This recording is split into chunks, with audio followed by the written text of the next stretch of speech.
کھانے پر فاتحہ دینا قرآن و حدیث سے ثابت ہے۔ دیکھیے کچھ اعمال ایسے ہوتے ہیں جو بظاہر بڑے اچھے لگتے ہیں اور بظاہر ان اعمال کے کرنے میں کوئی حرج بھی نظر نہیں آتا۔ اسی قبیل میں سے ایک عمل یہ بھی ہے، کھانا سامنے رکھ کے سورۃ فاتحہ پڑھنا، چاروں قل پڑھنا، آیت الکرسی پڑھنا، بظاہر اس میں کوئی حرج نظر نہیں آتا، اچھا ہی کام لگتا ہے۔ گانے تو نہیں گا رہے نا، گالیاں تو نہیں دے رہے نا، کھانا رکھ کے سورۃ فاتحہ پڑھ رہے ہیں، چاروں قل پڑھ رہے ہیں، کھانا مزیدار ہے تو مولوی صاحب سورۃ یاسین پڑھ رہے ہیں، اور اگر بکرے کی رانیں بھونی ہوئی ہیں تو سورۃ ملک بھی ساتھ آ جائے گی، اور اگر صرف دال مسور ہے تو صرف 3 قلوں پہ گزارا چلے گا اور تبرک بانٹ دیا جائے گا۔ بظاہر یہ عمل اچھا لگتا ہے، اس میں کوئی برائی نظر نہیں آتی، کوئی حرج نظر نہیں آتا، لیکن یاد کر لیجئے جس شریعت پر چلنے کا عرش والے نے مجھے اور آپ کو حکم دیا ہے اس کے بارے میں کیا کہا ہے اللہ نے؟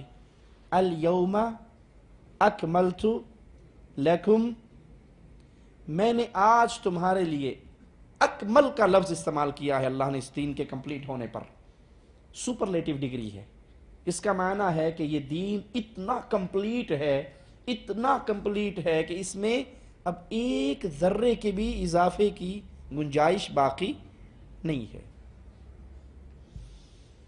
جو بھائی یہ کہتے ہیں نا کہ حرج کیا ہے، میں ان کو چند واقعات اور چند باتیں ان کے ذہن میں اتارنا چاہتا ہوں۔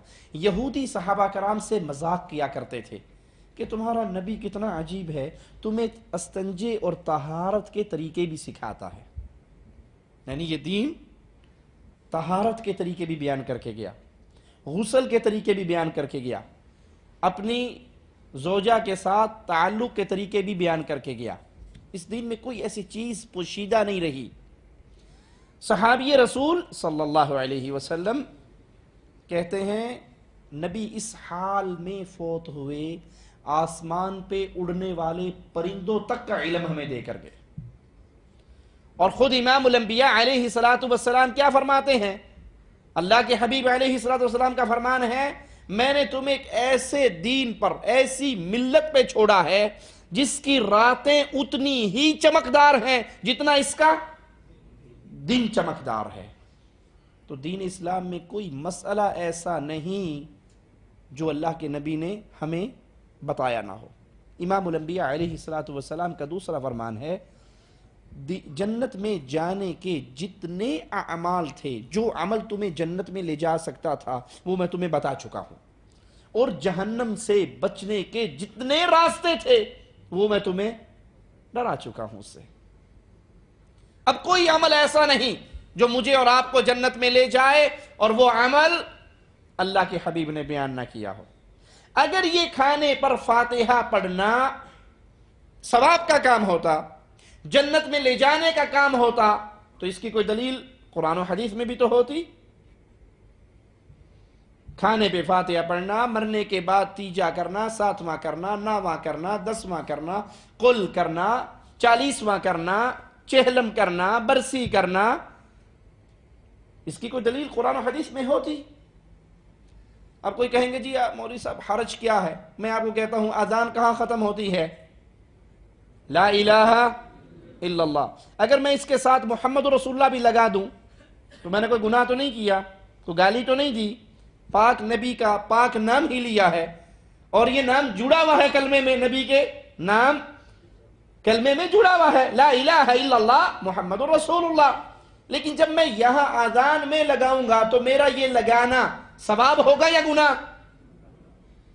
آپ بھی فتویٰ دے رہے ہو نا گناہ کا، اور کوئی کہ کتنے گستاخ ہیں، نبی کا نام اذان میں لینے پہ کہتے ہیں گناہ ہو گیا۔ ارے بھائی یہ اگر ثواب کا کام ہوتا مصطفیٰ چھپا کر نہ جاتے، بتا کر جاتے۔ ایک رکعت میں کتنے سجدے ہیں؟ تیسرے سجدے میں گانے تو نہیں گاؤں گا، دعائیں ہوں گی، اللہ کا ذکر ہوگا، لیکن یہ تیسرا سجدہ مجھے جنت میں لے جائے گا یا جہنم میں؟ جہنم میں۔ تیسرا سجدہ کہاں لے جائے گا؟ کیوں؟ اگر یہ دین ہوتا تو مصطفیٰ، حضرت علی نے ایک نمازی کو دیکھا عید والے دن عید گاہ میں عید کی نماز سے پہلے نفل پڑھ رہا، عید گاہ میں عید کی نماز سے پہلے نفل پڑھ رہا. کہا نمازی تیری یہ نفلوں کی نماز تجھے جہنم میں لے جائے گی. اس نے کہا نماز اللہ کے لیے پڑھ رہا ہوں، آپ جہنم کی وعیدیں سنا رہے ہو، کیوں؟ کہا اگر یہ جنت میں جانے کا ذریعہ ہوتی تو مصطفیٰ ہمیں بتا کر جاتے. تو پیارے بھائی، کھانے پہ فاتحہ مولوی کے پیٹ میں جانے کا ایک ذریعہ